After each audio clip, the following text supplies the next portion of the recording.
వదలని విక్రమార్కుడు చెట్టు వద్దకు తిరిగి వెళ్ళి చెట్టుపై నుండి శవాన్ని దించి భుజాన వేసుకుని ఎప్పట్లాగే మౌనంగా శ్మశానం కేసి నడవసాగాడు. అప్పుడు శవంలోని బేతాళుడు, రాజా, ఇంత రాత్రివేళ నువ్వెవరి కోసం ఇంత శ్రమ పడుతున్నావో ఆయా వ్యక్తులు తాము తెలివైన వారమని అనుకుంటూనే అసంబంధంగా ప్రవర్తిస్తుంటారు. దానికి నిదర్శనగా ఆదిభట్టు అతని కొడుకు కోడల గురించి చెప్తాను విను. శ్రమ తెలియకుండా విను అంటూ ఇలా చెప్పసాగాడు. కోసల దేశపు మంత్రి ఆదిభట్టు రాజుకి నమ్మకస్తుడు, మంచి మనసున్నవాడు, మర్యాదస్తుడు అని పేరు తెచ్చుకున్నాడు. ఆయన గారాల సుపుత్రుడైన సుదీపుడు తండ్రికి తగ్గ తనయుడని అనిపించుకోవటమే కాకుండా కొన్ని సందర్భాల్లో క్లిష్టమైన సమస్యలు తీర్చడంలో సలహాలు ఇచ్చి అత్యంత తెలివైన వాడుగా కూడా పేరుగాంచాడు. అయితే అతని మాటలు అందరికీ అంత త్వరగా అర్థమయ్యేవి కాదు. ఒకనాడు ఆదిభట్టు తన స్నేహితుడైన కామేశంతో మాట్లాడుతూ ఉండగా సుదీపుడు అక్కడికి వచ్చాడు. తండ్రి స్నేహితుని చూసి వినమ్రంగా నమస్కరించాడు. సుదీపుని వినయ విధేయతలు ఎరిగిన కామేశం లేచి అతన్ని కౌగిలించుకొని, నా కూతురు నీకన్నా 2 ఏళ్ళ పెద్దది కావటం మూలాన ఆగాను కానీ లేకపోతే నేను నా అల్లుని చేసుకుని ఉండేవాడిని అని తనొచ్చిన పని చెబుతూ, నా కూతురు వివాహం నిశ్చయమైంది, మీ కుటుంబాన్ని ఆహ్వానించడానికి వచ్చాను అన్నాడు. సుదీపుడు వివాహ వార్త విని తన సంతోషం వ్యక్తం చేశాడు. ఆ తర్వాత తన కూతురి వివాహ ఏర్పాట్లు గొప్పగా చెబుతూ, చూడైన నా స్నేహితుడు చాలా ధనాస్పడు, సంబంధం కలుపుకోవడానికి 1000 వరహాలు కానుకలు అడిగాడు. వివాహం గొప్పగా జరగాలని అడగటమే కాకుండా వివాహం అయ్యాక అల్లుడికి రాజస్థానంలో ఉద్యోగం ఇప్పించాలని అన్నాడు.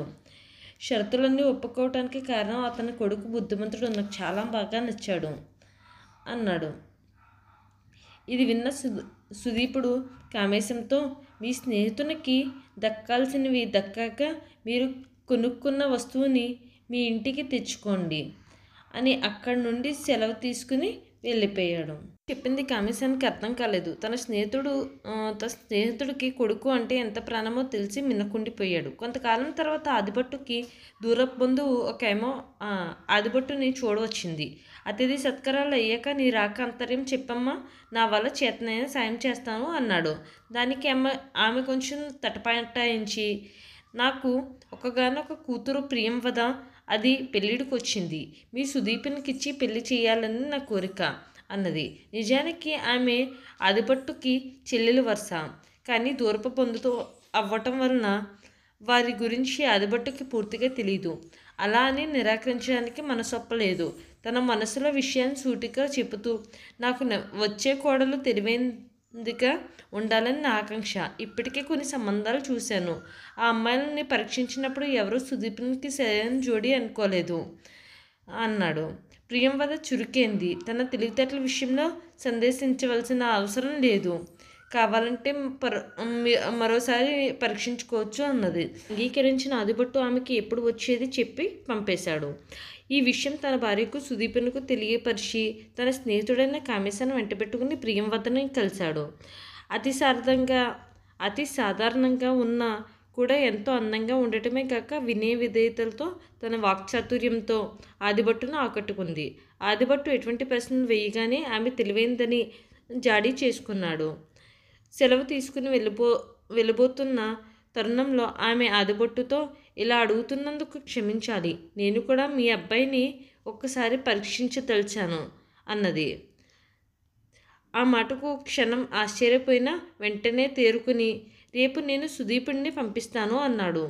దారిలో కామేశం, ఆ అమ్మాయికి ఎంత అహంకారం, మన సుదీపుడినే పరీక్షిస్తానంటుందా, అసలు వాళ్ళ తాహత్తు ఏమిటి, మనదేమిటి?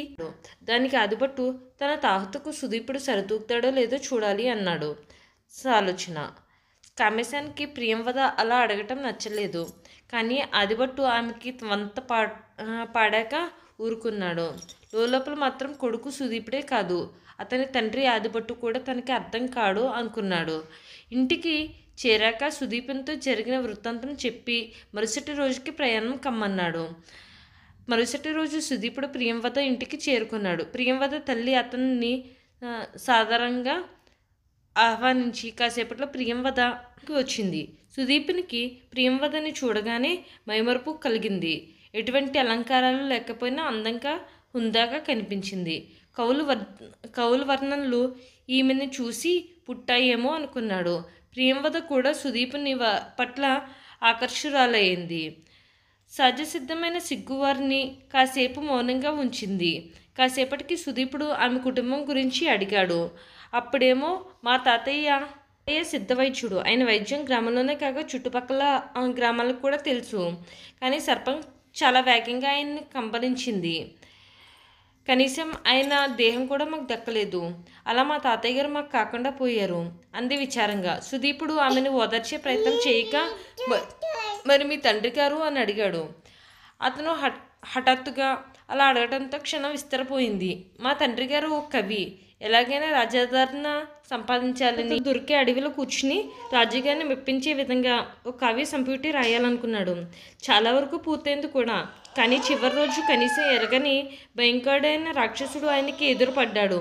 మా నాన్నగారు తప్పించుకోవడానికి చూశారు, కానీ రాక్షసుడు కనీసం దయచూపక ఆయన్ని మింగేశాడు అని దుఃఖిస్తూ అప్పటి నుండి ఈ దారిద్ర్యం అనుభవిస్తున్నాము.